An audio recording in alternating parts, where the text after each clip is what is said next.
Who called you crabby? I did. Oh. I went ahead, I worked in the OR for years, and we got a new resident in on the thing, on the team, and it ended up, he didn't know as much about it as I did, and we wasted a lot of stuff because he insisted on having stuff open that we didn't need. And at the end of the case, I answered the phone, and I was the only one in the room, and I thought, you have been a snake all morning. So I answered the phone, room 20, Crabby Ockenfels. And it was Dr. Ken Kimura, who apparently didn't realize that Crabby is not a normal American first name. And he said, oh, Crabby, are you ready for me to come up there yet? And I've been Crabby ever since. Ah, well, you know, it also gives you an excuse, right? Well, I try not. Crabby for years. I try not to live up to it, but I've got my moments. Oh, that's great, though. Great story. He doesn't live up to it, I can guarantee you. I have my days. Excellent. Hi, Bob. Great. Hi, Well, everyone. hey, Greggs, how are you today? Good, good. Good. Jeffrey Dancer, great to see you. Hi, how are you? I'm doing good. I'm doing good. Awesome. This is great. We're getting there. It's going to be a full meeting, everybody. Good. Lots. Yep. Okay, John Fraser is calling me again. All right.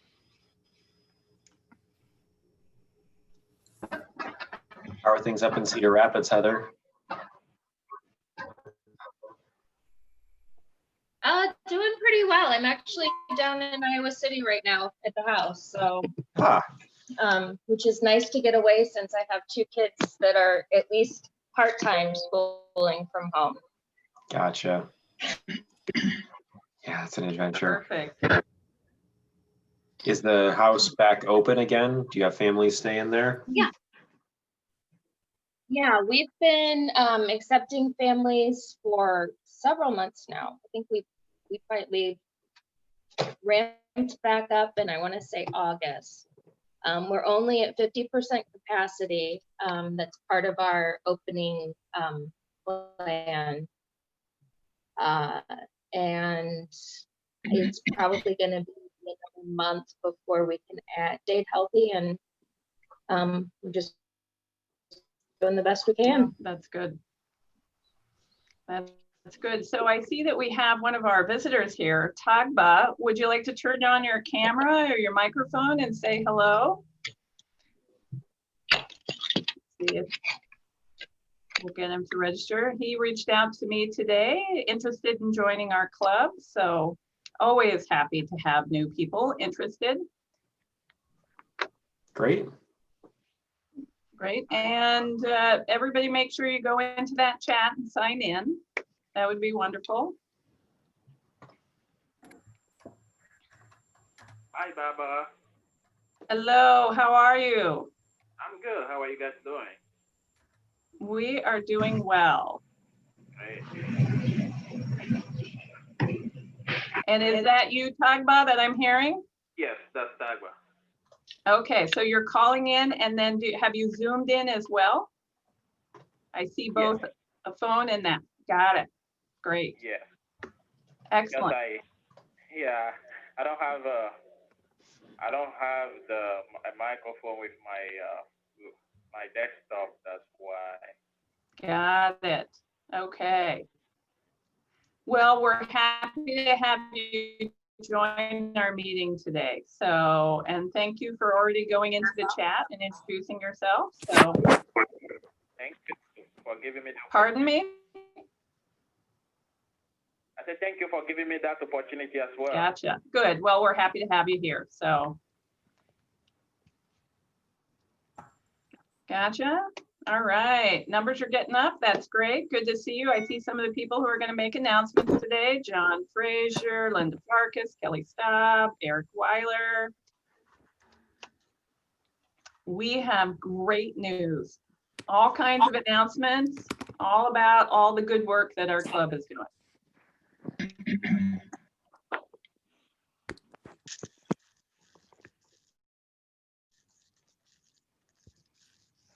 Beautiful, sunny, but breezy, cool day.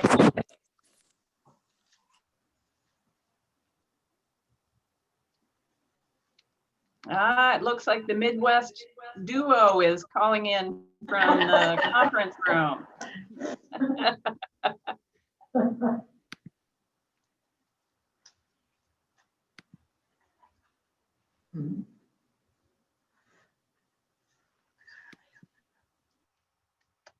Excellent. And there's Christina coming in from St. Louis. Good to see you. That is great. Morning, John Kolsha. Good to see you as well. Congratulations on being that you've been named president of an association. Can you remind me of the association? Association of Research Libraries. Got it. Kudos. I'm sure you're gonna rock. You're gonna be great.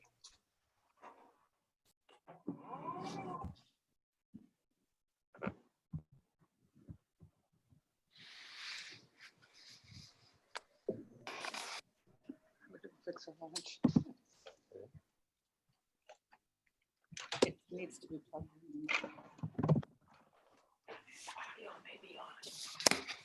Welcome, welcome, everybody. Great to see so many faces. That's wonderful. Please make sure you go into the chat and sign in. I love how Pete Wallace signs in. He's Pete. He's like Madonna, right? He needs one name only. He is Pete. I'm the Rock.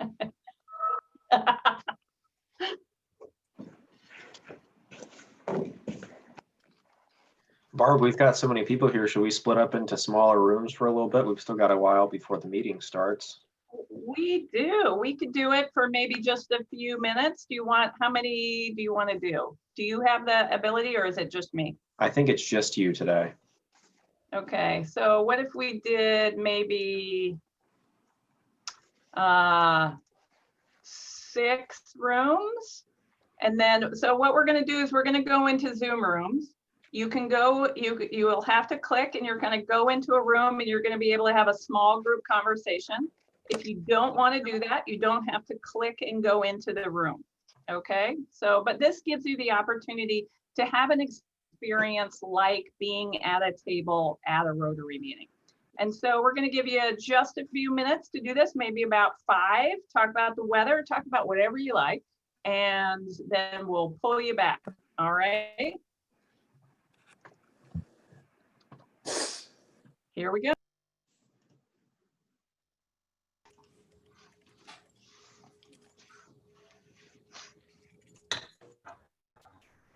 All right.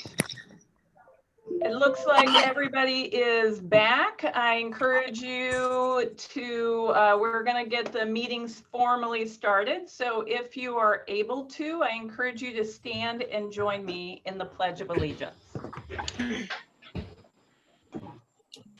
I pledge allegiance to the flag of the United States of America, to the republic for which it stands, one nation, under God, indivisible, liberty and justice for all. Liberty and justice for all.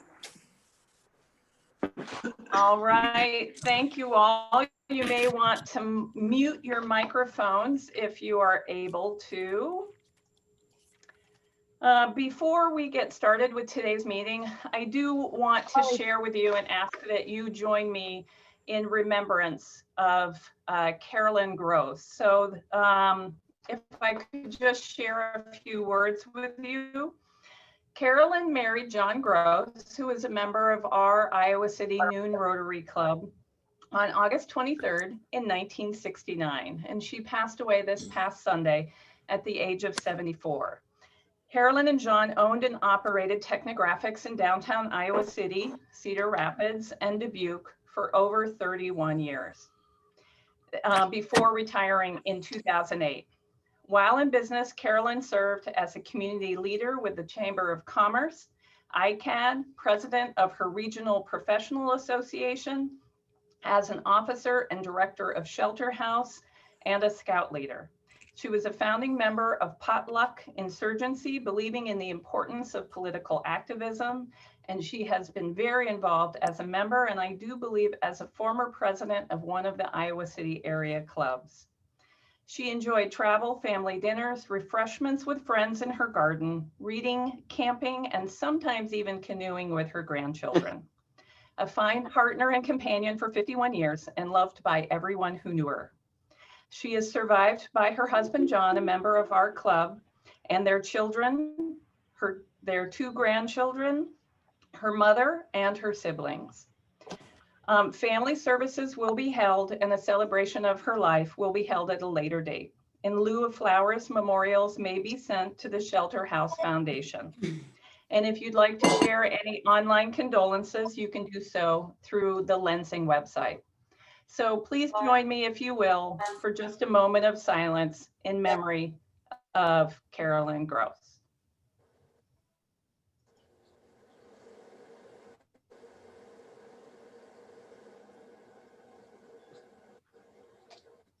Thank you. So as we start our, John, go ahead. Thank you all very much. Our thoughts are with you, John. And please let us know if there's anything that we can do to help in this time. Great.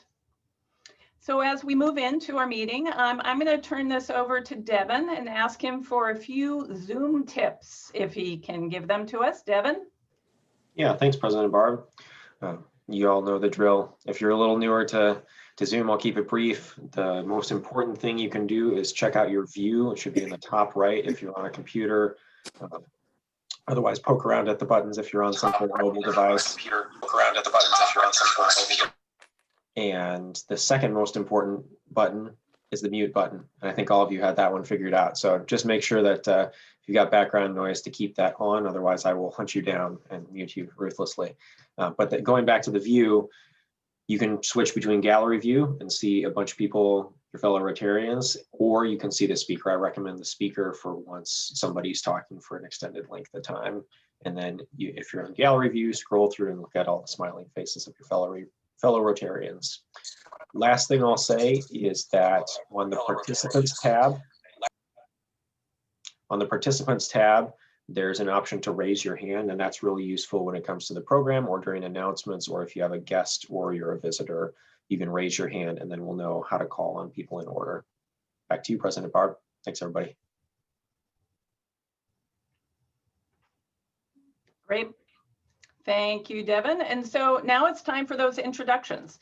So this is a test of those Zoom skills that we told you about. Remember, there's a participants button at the bottom, and if you'd like to, you can raise a hand. You can introduce your guests or you can introduce yourself. And Devin will call on you. So I'm going to send it back to Devin again. Shelley, Mahari, you have a bunch of guests, or at least 2 that I've kept track of so far. That's right. Good morning, everyone. I'm Shelley Mahari from the Community Foundation of Johnson County, and I brought along with me today my colleagues who I am fortunate enough to share our office with. So Shirley Fleeler is joining us. She's our Chief Financial Officer, as well as our newest member of our team, Ellie Moore, who is our Director of Grant Making and Strategic Communications. And I'm delighted to have both of them join me today. Great, thanks, Shelley. Welcome to the both of you. Ryan, you have a guest, at least one. I've got 3, I believe. First one is Jeffrey Dancer, who is no stranger to any of us. He was a member of our club and then, just for whatever reason couldn't continue, but now has an interest and remembered all the great things that Rotary is about. So Jeff, are you here? I saw somebody was listed as Jeffrey's iPhone. I was hoping that was him, but maybe he is here, or he was, so. Okay, well, he's kind of shy. My next guest is also a returning guest, Timothy Cucardi, who's been a great friend. You guys maybe know him through the Hey, Chamber Ryan, of I am here. Commerce. Sorry about that. There you go, Jeff. Everyone, I'm Ryan. I'm Jeff. So Welcome. Thanks for coming, buddy. thanks. Thanks for inviting me. You got it. Next one is Tim Cucardi, who is a good friend and colleague and business partner in the restaurant Table up in North Liberty. Tim, you want to say hi real quick? Hi, everybody. Nice to see everyone. And finally, a very special guest from down south in Nashville, Tennessee, Winona Demio Edinger. And I might have added a couple syllables to her name there. I don't know. I tend to do that. But she is the inspiration for the Rotary article I wrote about a year ago. She is the editor-in-chief at Livability, which is a cool online concept that brags up local communities such as ours. And she encouraged me to write that article and then did the actually real work of editing my work. So Winona, you want to say hi to everybody? Sure. Hi, everybody. Thanks for having me. Ryan is a great champion of you guys. He never shuts up about you. And I was happy to help get the word out about the good work you do. Thanks for coming. Thanks, everybody. Yeah, welcome. Thanks for joining us. John Fraser, you have a guest. My guest is pretty well known to everyone. Visiting Rotarian Deb Dunkhase, otherwise known as Krabby O. Deb, are you there? I'm here. Great. I'm here. Nice to see you. Thank you. Welcome, Deb. Thanks for coming. Are there Thank any you. other visitors or guests? I know Tashalin's here as a guest of Barb Thomas. Anyone else? Hey, I'm here as always. I'm here for with Barb. I guess she always invites me.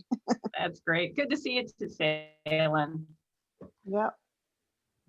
All right, that's all of our guests and visitors. Back to you. Excellent. Devin, Oh, did you get me? Do we have something? for yeah. attendance chat? Yes. Yeah. Okay. Perfect. Well, great. Thank you very much, everybody. And I have to say, we have lots of exciting news today, a lot of announcements. So bear with us. First, I'm going to go to Dave Brown with an announcement. So Dave, you want to take it away? The time has come. So this Saturday, we are doing our first Adopt a Highway. We're going to meet at 10. And we're splitting up in two groups. That way we don't overburden either road, and we'll just meet in the middle. One group will go south, one group will go north. But one will park on Winter Eagle, or if there's space at Terry Trueblood, that's fine as well. And the other will park on Nursery Lane. Right now we have about 24 people who've RSVP'd. So we're gonna get this place squeaky clean. But if you want to join us, please do. Last week, I think I forgot to announce that Ryan had some nice yellow Rotary shirts for whoever shows up. And we'll have coffee, Gatorade, water. Just if you do come, bring your own gloves. If you have a grabber, bring one. I've got 3. We'd like to save the trash grabbers for anybody who might have more difficulty. Just reach out to me and I'd be happy to answer what I can. Excellent. Thank you, Dave. So if you have a question for Dave, you can do so in the chat, or you can email him.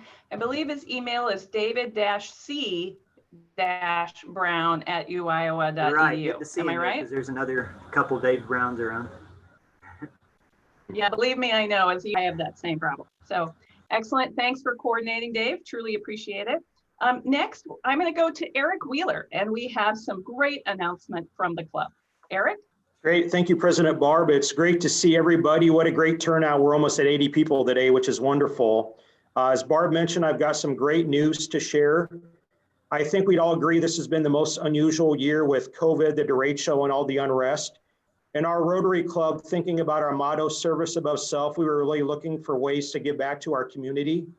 So Rotary is partnering with our friends at the Community Foundation of Johnson County, and our Rotary Club has donated $30,000 to support our local nonprofit friends.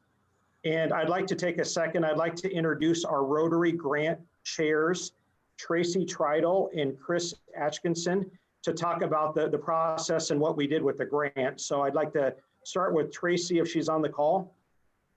Yes, I'm here, Eric. Good morning, everyone. First of all, I'd like to again echo what Eric said about thanking the Johnson County Community Foundation. It's been an amazing experience. They were wonderful to work with and made the process so easy. So we actually partnered and collaborated with the foundation, and were able to leverage their process and utilize their filtering process. And we identified our areas of focus for our potential reviews, and they sent us 31 applications, of which the committee, it's Madeline Windauer. Did I say that right, Madeline? Barb Thomas, Eric Wheeler, Chris Atkinson, and myself. We basically had identified a process to move through filtering those applications, and it was a very simple scoring process. And then we used Madeline's wonderful wizardry skills with Microsoft Excel, and that really helped our process. So we identified the awardees, and we sent the information back to the Johnson County Foundation, and they have picked up the process from there and are working with in conjunction with us on notifying the awardees. And I think at that point, I can turn it over to Chris, and he can give you the list of who we identified as awardees and how much each applicant received. Thank you, Tracy. Yeah, so we were able to go through this process and grant 12 different organizations based on kind of their budgetary needs, and I'll just run through them. First, to complete the budgetary needs that the Domestic Violence Intervention Program had, we're able to grant them $766. There were 4 organizations that we were able to grant $1,250 to. That's the Successful Living Supporting Housing, the Johnson County Affordable Housing Coalition, the Friends of Iowa CASA and FCRB, and the Neighborhood Centers of Johnson County. Then we were able to complete the needs of the Boys and Girls Clubs of Cedar Rapids, which provides services in Iowa City, Johnson County, at $1,734. Then at $2,500, the Salvation Army Heartland Division, the Iowa City Community School District, and the Birdhouse of Johnson County. And finally, at $5,000, we were able to provide funding to the North Liberty Community Pantry, the Iowa City Free Medical Clinic, and Trail of Johnson County. So really pleased to do that, and turn it back to, I guess, Eric. Great. Yep. Well, I want to thank Tracy and Chris so much for their leadership of the Rotary District Grants Committee. We recruited them this summer, and we threw this big project in their lap, and they ran with it and did a great job. So I want to thank them again. And I also want to take a moment. I want to introduce Shelley Mahari from the Community Foundation to say a few words. Shelley? Just briefly, it's been our real honor to be able to partner with Iowa City Noon Rotary. You know, our goal is that when we open our grants process to nonprofits, that we try to do our very best to partner with the community to leverage and gain access to as much funding for those nonprofits as possible. All of the nonprofits are doing amazing work in their space. And so we're just so grateful for the robust work that they do. That's so very important at this time. And so thanks to the generosity of the Iowa City Noon Rotary, plus other giving organizations like 522 for Good, for example. I know a number of you are members of. They partnered and reviewed applications as well, plus donors in our community. As a result of all that collective good and effort, there will be $314,822.03 going into the community to support that excellent work. So we couldn't be more honored to partner with all of you. So thank you very, very much. Great. Yeah, Shelley, thank you for your leadership of the Community Foundation and for being a great partner with us as well. Well, we're delighted. So thank you very much. Yep. Thank you, everyone. I'm going to turn it back to Barb, and I have to ask Barb, I know it was a little chilly out this morning, but why in the world are you wearing a winter coat right now? Well, one, it gives me chills to think of our club doing so much good work in the community and being able to provide these community grants. That's one reason. But the other reason is that the weather is changing. It's windy, it's blustery, it's getting cold. And I am just really, really grateful that I have a warm winter coat. But you know, that is not the case for everybody. And here to tell us more about Operation Warm is Nancy Quellhorst. Nancy?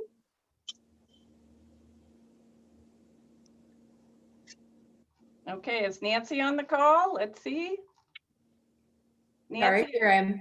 There you are. I think John Fraser is actually going to share the details of the endeavor, but I wanted to just talk with you because I've very rarely asked you to support any charity or any cause. First, because I see Rotary as a service organization, not as a charitable organization. And second, because we all have causes that resonate deeply with us. And while I think we have exceptionally generous members, I would never expect all of us to give to everyone's charity of choice. So that's typically how I feel about Rotary. And today I'm making an exception because I don't think anyone can dispute the importance of food and shelter and clothing for a child.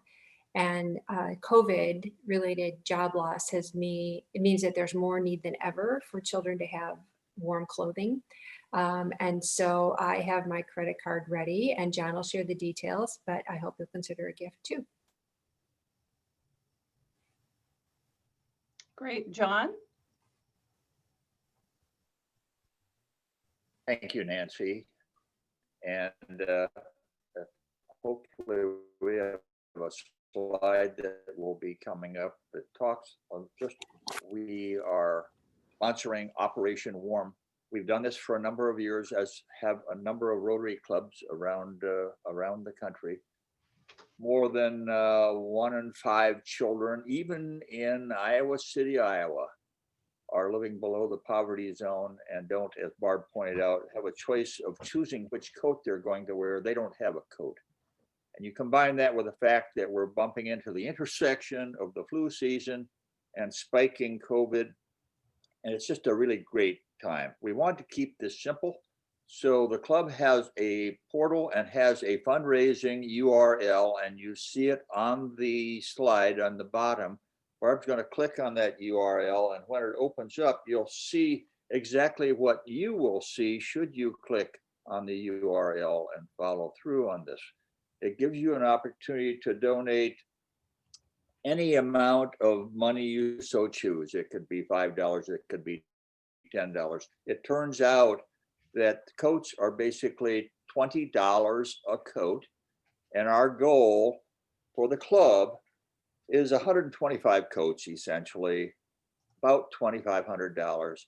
And we've already had one anonymous donor donate a good share, about a third of what is required to hit the 125 coats. And now we're up to 2 donors, and I'm looking forward to having more people join us and help in this very, very worthy cause. With Barb's permission, we'll put out a couple of emails between now and the end of November when this campaign ends. But as Nancy said, I can't think of a more appropriate place to help people at the most appropriate time. Children who need to stay warm. And I'd like to introduce someone who has a lot of experience with this. She might even have a sample coat or 2 to show us, Barb Ockenfeld. I'm sorry, Deb Ockenfeld. Deb, are you there, please? I'm here. Krabby Ockenfels, that'll work. I do actually have samples. This little coat has traveled with us since 2014. It was one of, I'm trying to get it up here to show it better. It was one of the coats that they sent us as a sample when John was district governor, and we started this program in 2014. In the years that we have started doing, since we've done this, so far this district has donated over 40,000 coats. to keep kids warm in southern Iowa. We do work with a district out of Waterloo, and we've opened this up. It's not just Rotary clubs, but they're nice little coats. And if you want to provide a box of 6 coats, they come 6 of the same size, same gender, but 6 different coats in the box. So you don't have 15 little kids out on the playground, everybody wearing the exact same coat. That's one of their nice things. A box of six kids coats is $102. We get a $3 a coat discount because of our Rotary district. We can also do a box of 6 for $114. And screen, but that's they've got fleece insides, so we're working to get as many kids warmed up in the Iowa City area as we can. And through the Iowa City AM Club, which I'm a member of, we've already taken care of the needs for domestic violence intervention program for this winter. And we're working to help supply Open Heartland at this point. And Deb, I might add, this is a really credible organization, Operation Warm. They've been around since 1998.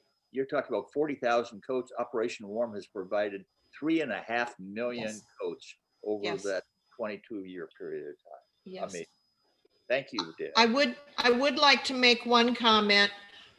John, you mentioned that you're having people having open donations until the end of November. I would ask, as cold as it was this morning, I would ask if we can get this going as soon as possible and get orders in. That way we get warm coats on kids sooner. Thank you. Thank you, Deb. Thank you very much. Great cause, great idea. So, and I do see that in the chat, there was some questions about donating a gently used coat. Deb Dunkhase said that Open Heartland would be happy to help contribute those as well. So if you have a gently used coat, we do have a place for you to donate that coat as well. Next, we have an announcement from Linda Farkas about the Youth Leadership Committee. Linda? Thanks, President Barb. I wanted to announce today that you will see this in our meeting notes. We have our World Affairs students from North Liberty wrote a beautiful article about their experience in World Affairs seminar last year, and it is now published throughout North Liberty School. And it's beautifully done, and I'm very proud of those students. So you will be able to see that in the minutes from this meeting. With that said, I'm still looking for a couple more people to help us out in the North Liberty School to help with the communications to students, with the interviews, organizing the interview process. And I will tell you that these students are the most incredible people you could ever meet. It's with everything that's going on in the world, to be able to get to know them is very uplifting. You get a lot more out of it than you put into it. So if you would please let me know if you would be willing to help us out. You could email me at linda.farkas@me.com, and I will make sure that my email is also in the minutes for this. So thank you for anybody that can help. And we are also a lot of fun to work with. Thanks, Barb. You bet. And I will agree with that. I have worked with Linda and the committee, and they are a great group to work with. And then we also have an announcement from Kelly Staub about a program I'm kind of excited about. Kelly, you want to take it away?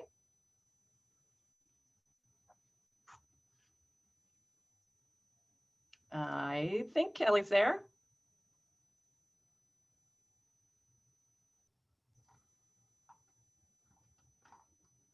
All right, so maybe she's trying to. It might be your. Can you hear me now? Yeah. We can hear you now. Okay, you're on. Oh, perfect. Okay.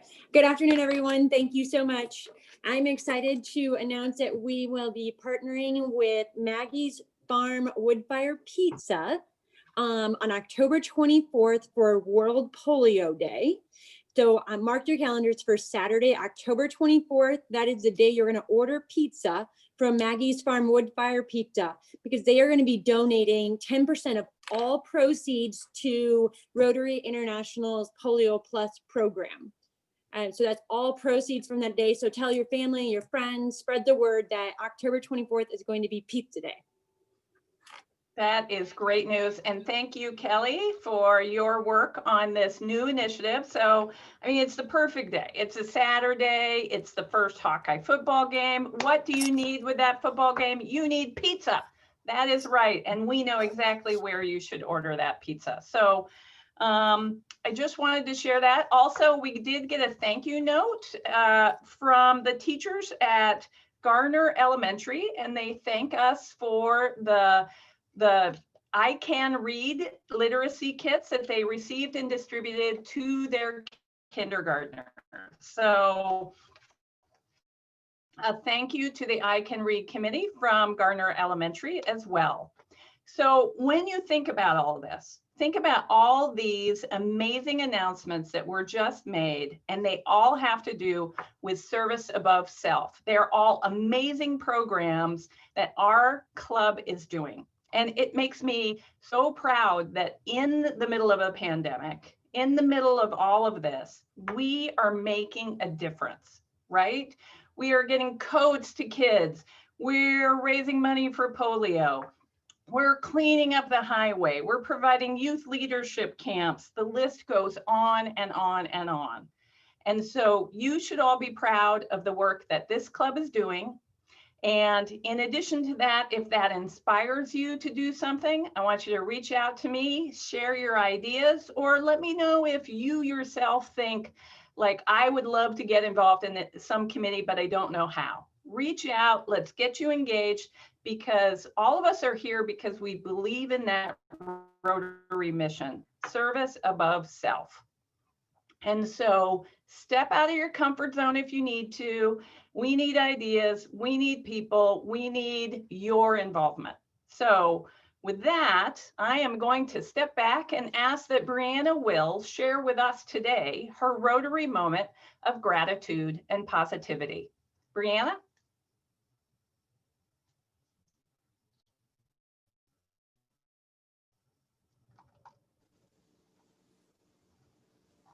Okay, Brianna, you're muted, I think. She looks frozen to me. All right, really? Do you think she's frozen? Honest to God, I think she's really grateful. And I also know she's an amazingly positive person. Okay, sorry. Just as I went, my computer went to sleep and. Gotcha. No, possibly frozen again. Don't you love technology? There's always something.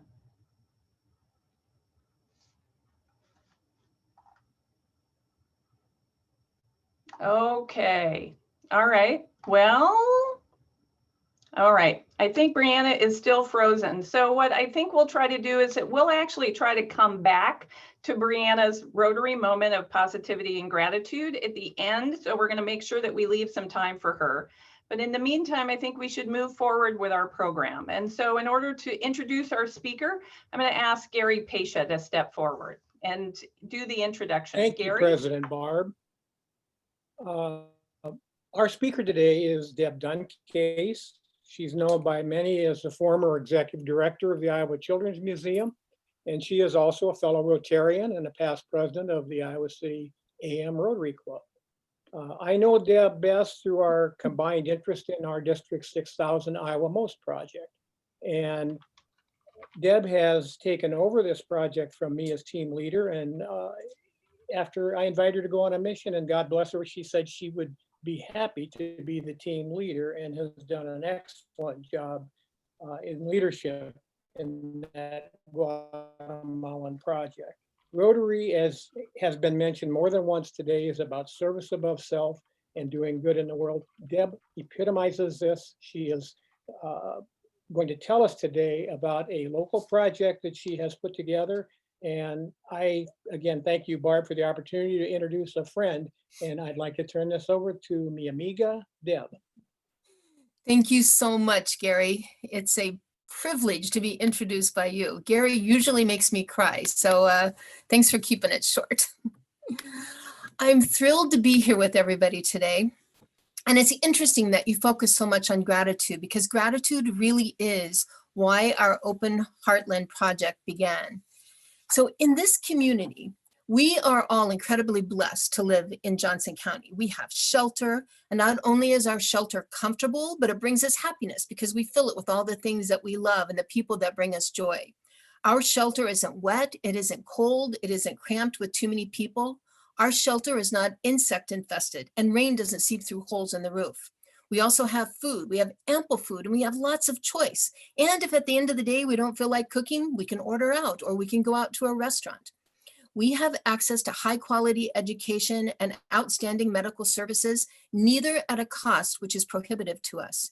And we have a community of friends who are ready and willing to help us if we find ourselves in need. I personally have so much to be grateful for in this life, and I'm sure that you all feel the same way. An attitude of gratitude is the root of Open Heartland.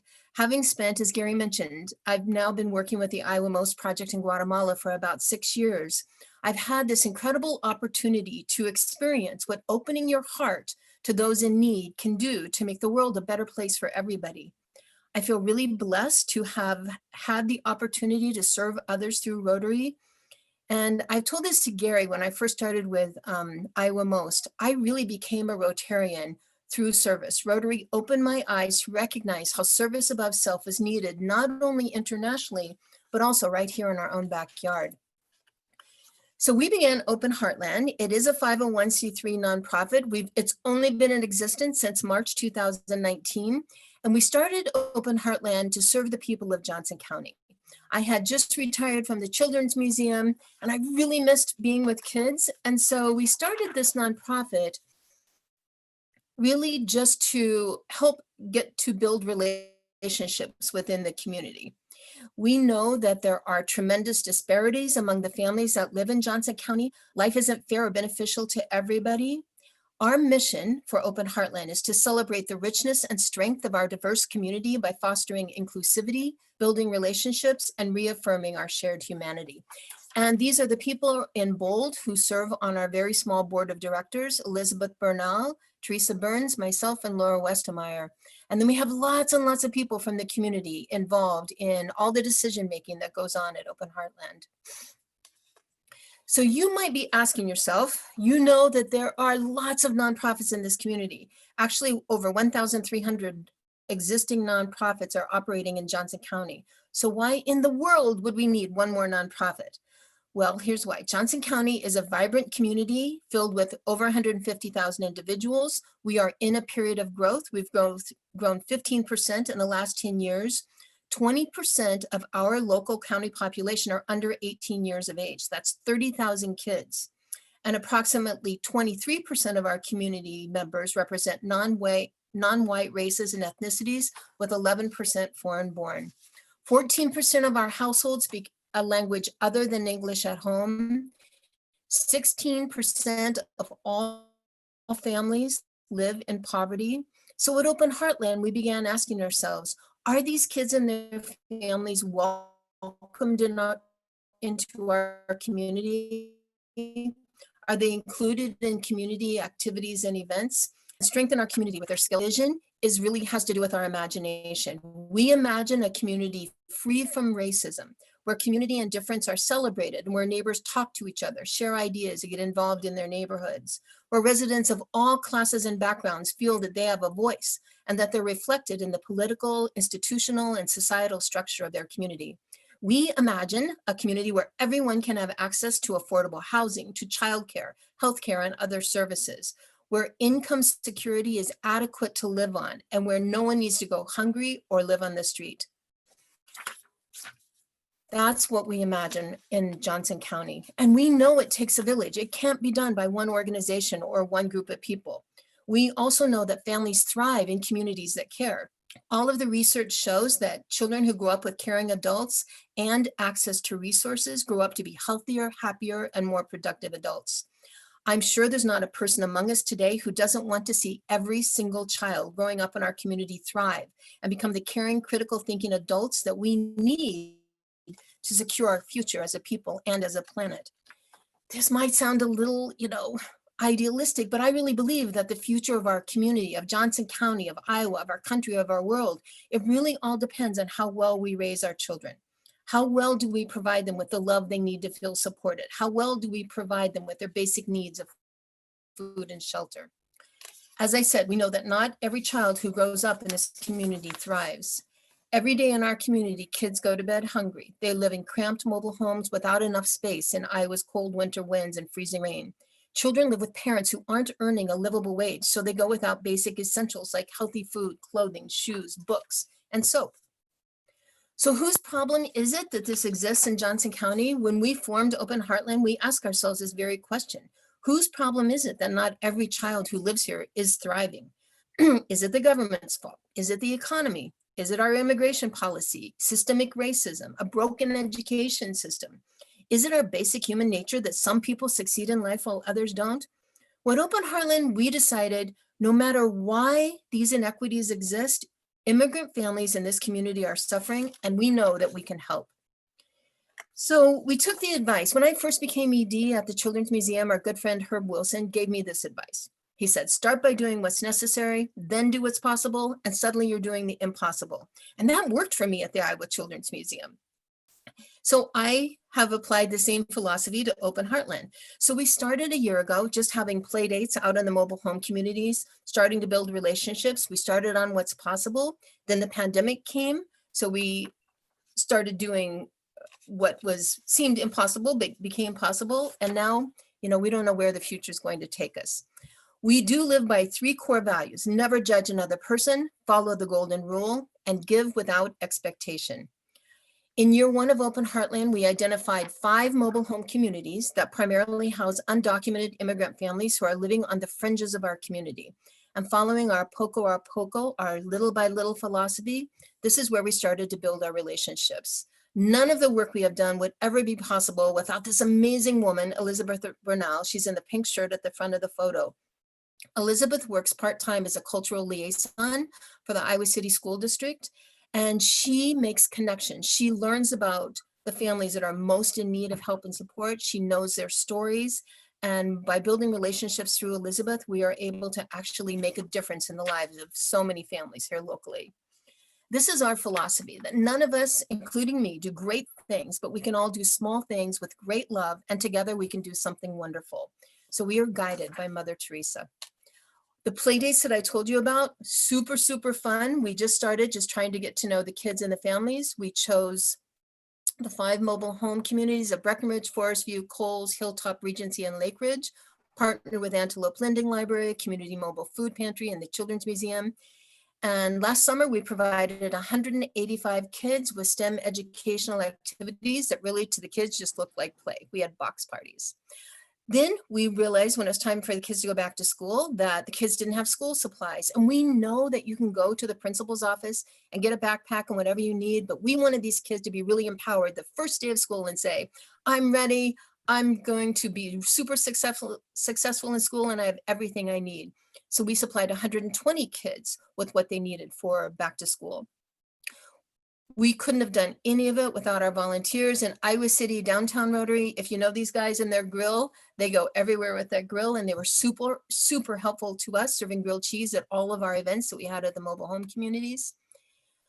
We had a big celebration of Play Day at the Children's Museum, 2,350 participants, where we celebrated cultural games from around the world. So you can see we were having a lot of fun.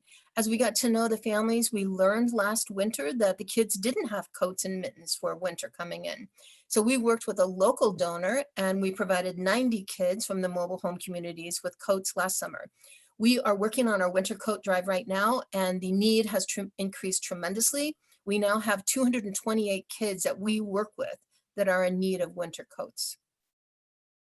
We also did events at the local neighborhood centers, helping teach parents what what kinds of very simple activities they could do to help their kids do well in school. 1,000 people with serving food and doing glitter tattoos. We also worked with the local food pantries, helping serve community meals in Coralville. And we did a holiday party where we provided a meal, fun, and gifts to over 110 families. Again, most of these families still from the mobile home communities. So everything we did in 2019, it really helped guide our plans for 2020. Our goal for this year was really to expand how many people we were able to touch here in Johnson County and help them get through their days. And then of course, COVID hit. And when COVID hit, we received a whole different call to action. Now we're hearing from the families that we know that they've lost their jobs, their hours. If they were getting 20, 25 hours a week, these families are now getting 5, 6, 7 hours a week. We know that COVID had a huge impact on everyone, but it hit the immigrant community especially hard because these families are already living on the edge of survival. So now the families that we had befriended, now they're becoming in need of a lot more help. We know that they were having trouble paying rent. So we were raising money to help them pay rent, pay utilities. We know they didn't have food. We were helping deliver food, clothing, and resources for the kids. Now we were doing what's absolutely necessary and possible. Thanks to the wonderful Community Foundation of Johnson County and 5224 Good, we were able to raise about $9,000 in grant awards, another almost $15,000 in individual donations.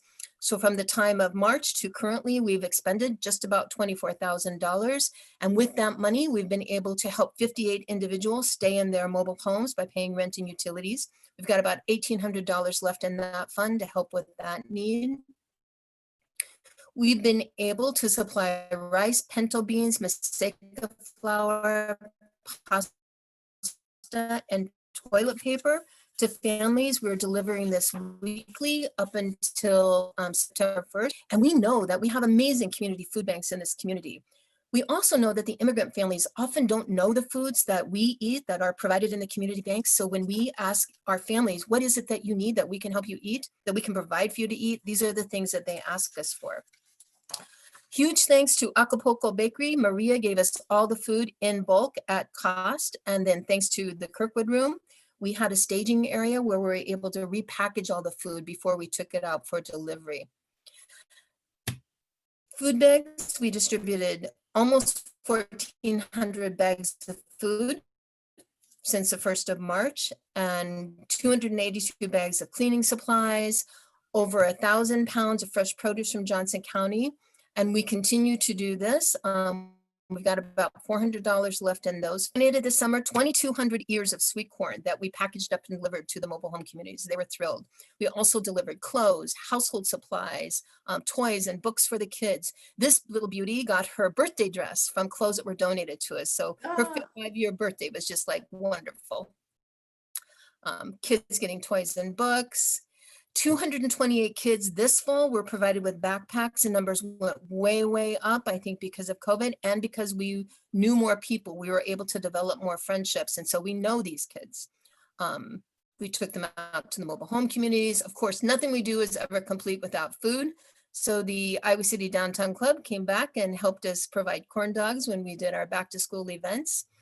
At this time is when we found out the schools were doing online learning, and most of these kids either didn't know how to use what internet access the school provided, or they just couldn't get the internet access working. So they had issues. We were very fortunate that we got an 8,000 square foot space donated by Parkview Church over in Pepperwood Plaza. We turned it into a learning center with the help of all the kids we'd known all summer long. We have really strict and rigid COVID safety rules. Everybody gets their temp taken, everybody wears masks, we do social distancing. And this is where up to 24 kids a day come and do their online classes and they learn. So kids work individually. Just showing you some quick photos of the school. We do provide tutors.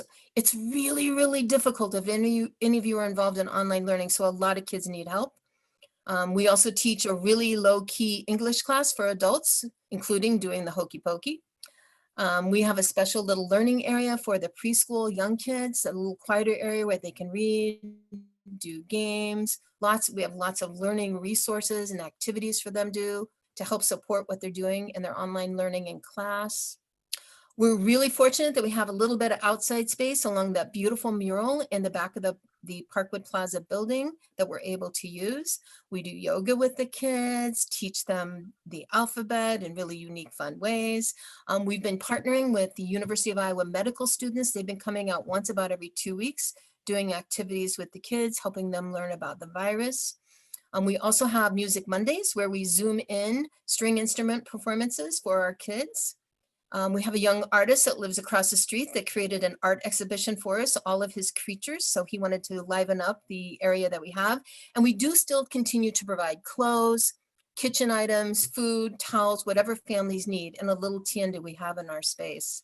So it really comes down to, and there's a really quick run through. I apologize for going so quickly, but where do we go from here? This is what we have been doing. Today, we are working on creating a YouTube channel where, thanks to Nancy Pesha, we are now providing storytelling on our YouTube channel for kids in Spanish and English.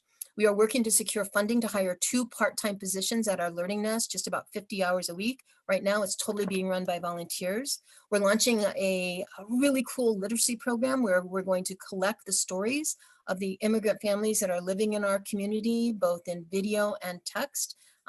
It'll be a bilingual story so we can share what their lives are like.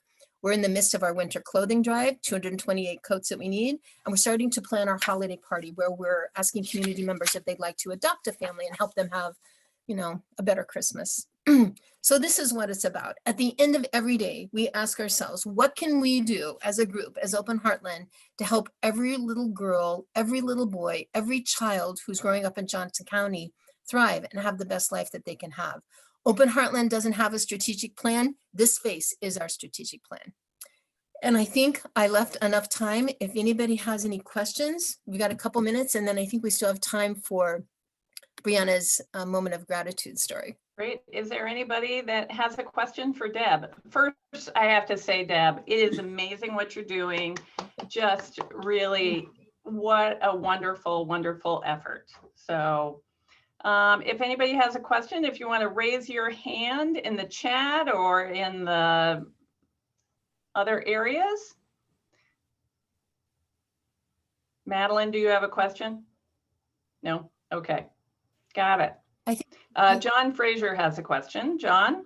All I want to know is, what do you do in your spare time? Don't ask my husband, whatever you do. He thinks I'm way too busy. This is an amazing project. The fact that we're able to get to know the families that we're trying to help and find out what they really need and what really is empowering to them. These families are actually coming into the Learning Center and they're helping us, they're volunteering. So it's very empowering to the families that we're trying to work with. That is wonderful. Gary Pesha has a question. Not so much a Gary? question, just very quickly, as usual, thanks, Deb. You are the Energizer Bunny of doing good in the world, and we so appreciate you. And I want to just mention to our entire club, last summer, I came and held out my hat, and we were doing a backpack collection for this project and took home $400. So thank you very much. Great. There's an example of the good work that our club is doing, other clubs are doing. And I just think we can all agree that Open Heartland is a wonderful organization that's really making a difference. So thank you, Deb. Thanks for the opportunity, Barb. You bet. We wanted to let you know that in honor of you and your presentation, we're actually donating $10 to Rotary International's Polio Plus program in your name. And as you may know, that $10 donation is doubled by the Bill and Melinda Gates Foundation. And so that contribution will actually provide 70 vaccinations of polio. And so we want to do that in honor of you and in honor of your good work. So thank you. Great. And I do want to make sure that we get to this. So Brianna Wills, will you share with us your Rotary moment of gratitude and positivity? Sure. Well, this is kind of funny. When my computer froze, I wasn't sure if it was actually frozen. So I actually presented it already, but I will represent it now that you can actually hear me. So today I was actually going to talk about how thankful I am for our community. And I think Deb really just highlights the so many reasons we have to be thankful to live in Iowa City and the greater community. And for those of you who haven't lived in other places, you may not realize truly how blessed we are and how special our community is. So I was going to expand on that, but this morning when I opened my Facebook, if you're familiar with Facebook, they have Facebook memories that pop up and talk about your past Facebook shares and such. And so this morning, mine opened and it reminded me that today is the 3-year anniversary of us transferring our son Calder, who had cancer, from the University of Minnesota back to the University of Iowa. And I think that actually dovetails really nicely into community, because through his 19-month fight with cancer, community was what kept us going.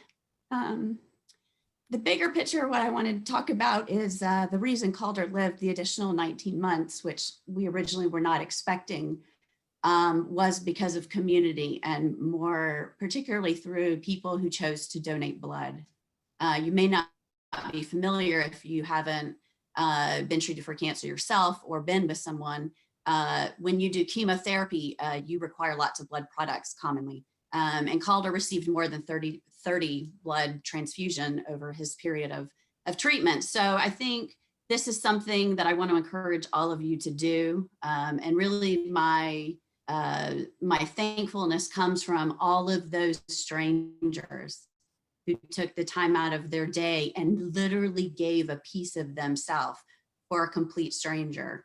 The University of Iowa goes through more than 24,000 units each year. So, even during a pandemic, that need doesn't stop. There's lots of diseases, such as people being treated for cancer, people who have traumatic events. Obviously, one traumatic car accident or trauma victim can take up to 100 units of blood.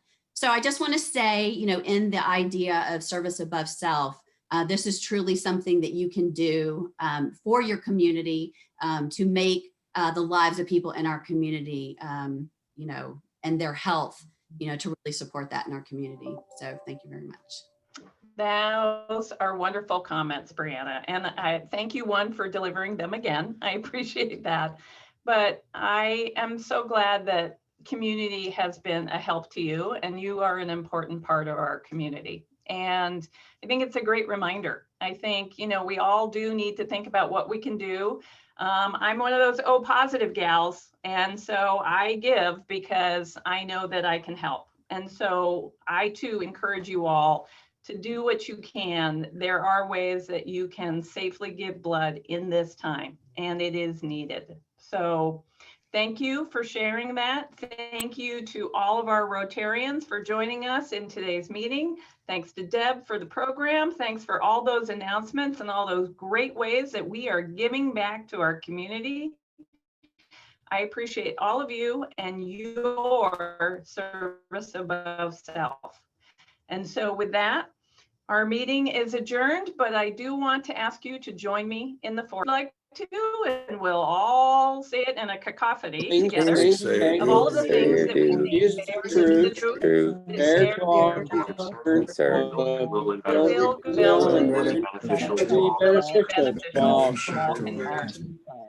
Thank you all for being here today, and have a wonderful Thursday. Thanks, Barb. Thank you. Good to see you, Jeffrey.